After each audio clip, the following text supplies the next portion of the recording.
Dr. Willy have? Yes, thank you so much. Ajahn Dumrong, that was a very comprehensive introduction to the huge body of literature, in the area of reading, instruction, second language reading, research and all that. One thing that I would like to highlight from many, many years of research, which to me is very important, is this very simple idea that we learn to read by reading. Children learn to read by reading. We also learn to read by reading. Let me translate that into something that is more, that is easier for us to relate to. If you do a lot of reading, chances are your ability to read with understanding, with comprehension also will increase a great deal.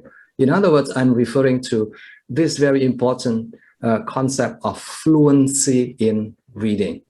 It is very important that we develop our students' fluency in reading, their ability to read fairly quickly, with great understanding, and with great enjoyment as well. I think we'll be doing a good job if we are able to get our students to read regularly on a daily basis, maybe half an hour a day over a longer period of time, maybe 6 months, maybe 1 year, or maybe 2 years. If we look at what is often happening in the classroom, is that students are usually exposed to a very short text, maybe only 1 page long. And then that is only done every other week or maybe weekly. So one reading passage a week. After 1 year, the students get to read only, I don't know, maybe 30 pages worth of reading. That to me is not reading. That to me is, I would call it painful reading, if you like. It's the kind of reading that is used for, for the teachers to keep students busy in the classroom. But I don't think it's going to help our students to develop this fluency in reading. Fluency in reading can only be developed if the students or if the teachers get the students to read on a regular basis, every day, every single day, half an hour a day.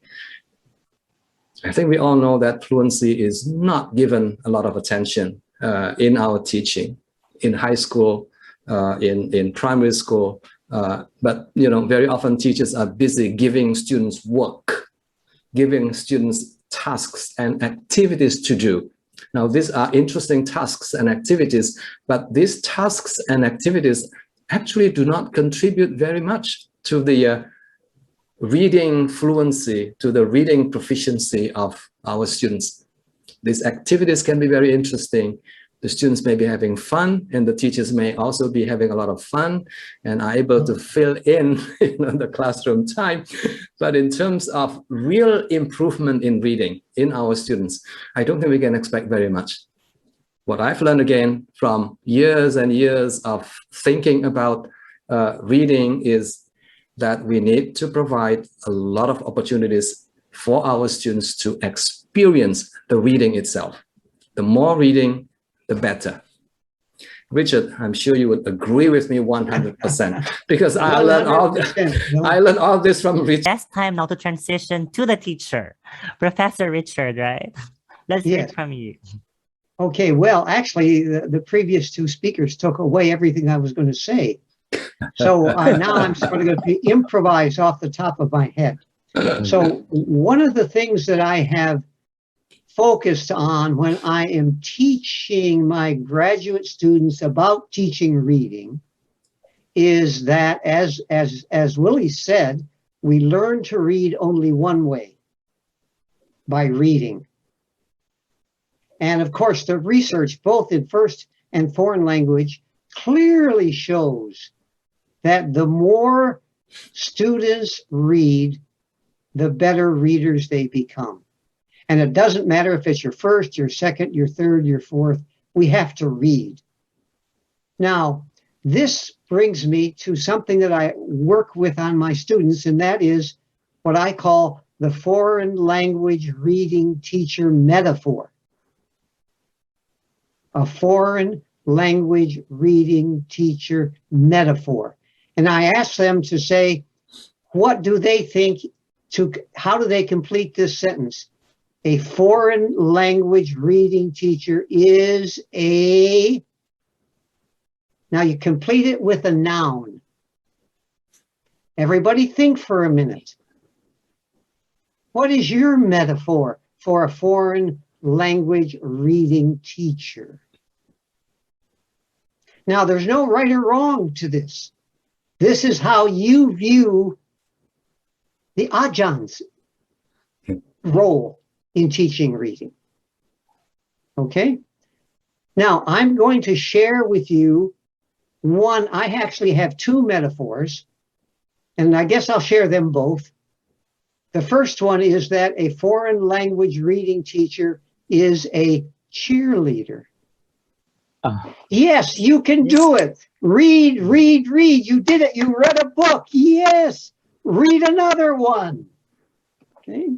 A cheerleader, a foreign language. All right. Now, my second one is very, very different.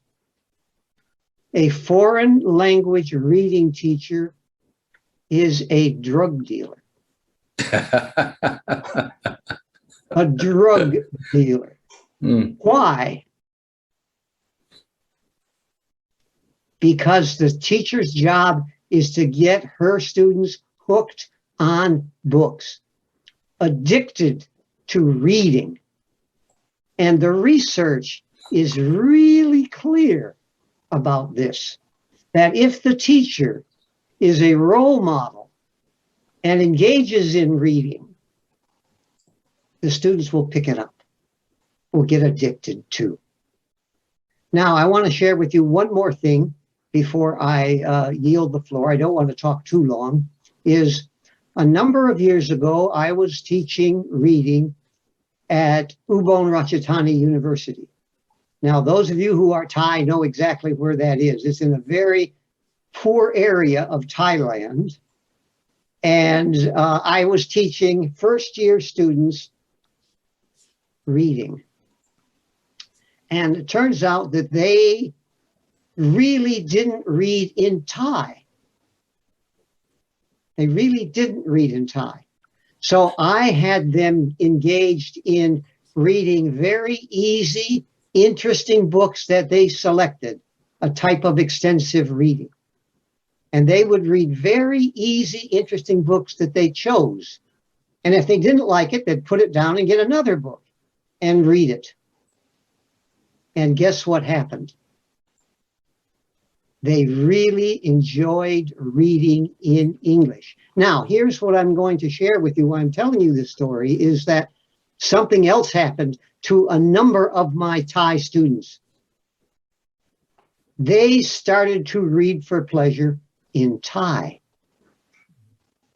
because they were enjoying it in English, and they thought, well, if I'm doing this in a foreign language, how about my first language?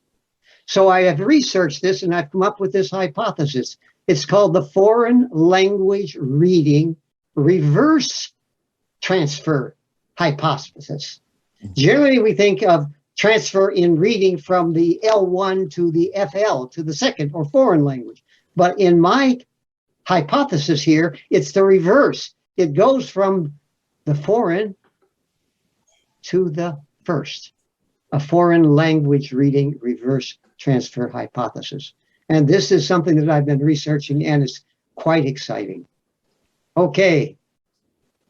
As we say in Hawaii, I'm Pao. Willie, you know what that means. Yes, I do, yes. Tell us. Yes, he's done. Yes, okay. For now. Much, Professor Day. For now, yeah. For now, he'll say more Okay, later. Thank you very much.